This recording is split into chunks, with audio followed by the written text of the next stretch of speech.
दो वक्त का खाना और थोड़ा सा प्यार, जिंदगी भर का वफादारी हम किसी भी जानवर से पा सकते हैं, खास करके पालतू जानवरों से। वो होते ही ऐसे हैं, निष्पाप और निस्वार्थ।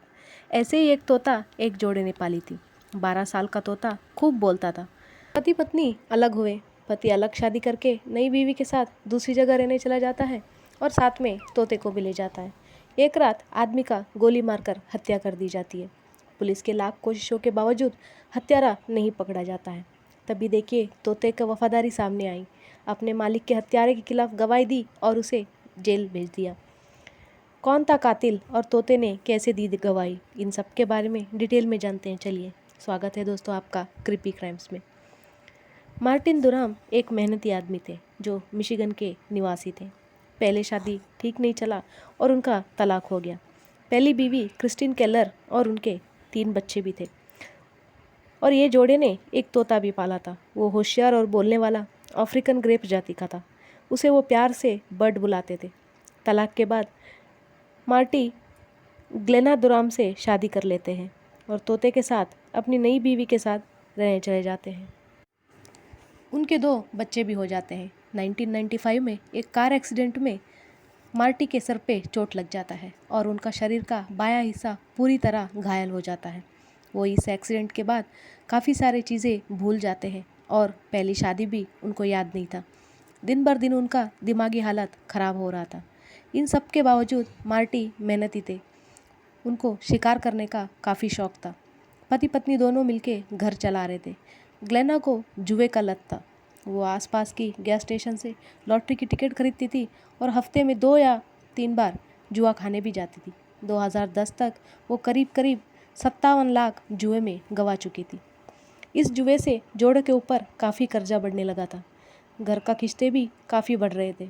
ग्लेना बिल्स देखती थी और मार्टी घर खर्चा देखते थे। ग्लेना मार्टी को झूठ बोल रही थी कि उसने सारे बिल भर दिए थे।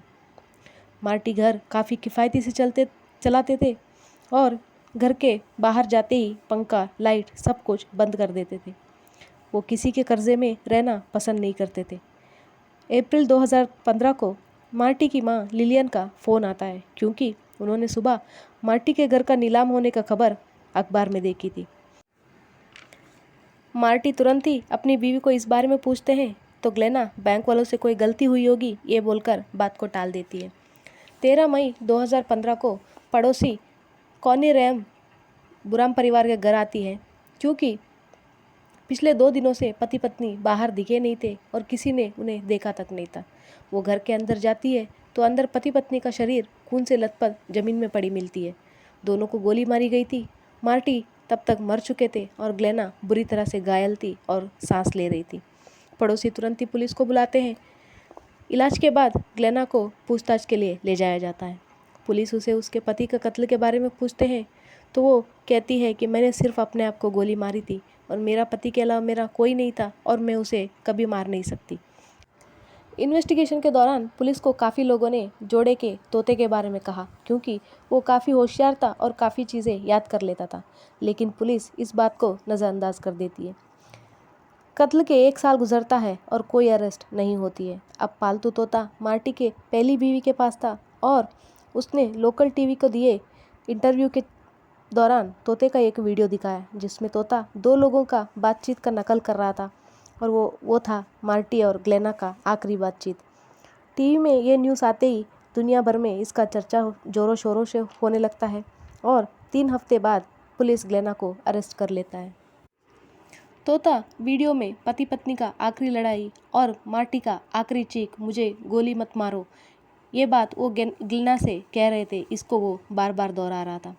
पहले तो कोर्ट ने तोते का बयान मानने से इनकार कर दिया, पर परिवार व मीडिया के दबाव के कारण जूरी ने फिर से पूरे वीडियो को जांच कराया।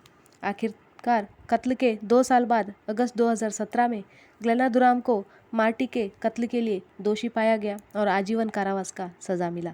हम इंसान तो अपने दुख बता सकते हैं, रो सकते हैं, लेकिन लाचार और बेबस जानवर कुछ भी नहीं कर सकते। उस तोते का मानसिक आघात कल्पना से परे है। वो अभी मार्टी के पहली बीवी के पास है और धीरे धीरे सामान्य हो रहा है। एक फालतू चिड़िया ने अपने मालिक के कातिल को सज़ा दिलवाया। जानवरों से दया और प्यार कभी खाली नहीं जाता। अलविदा।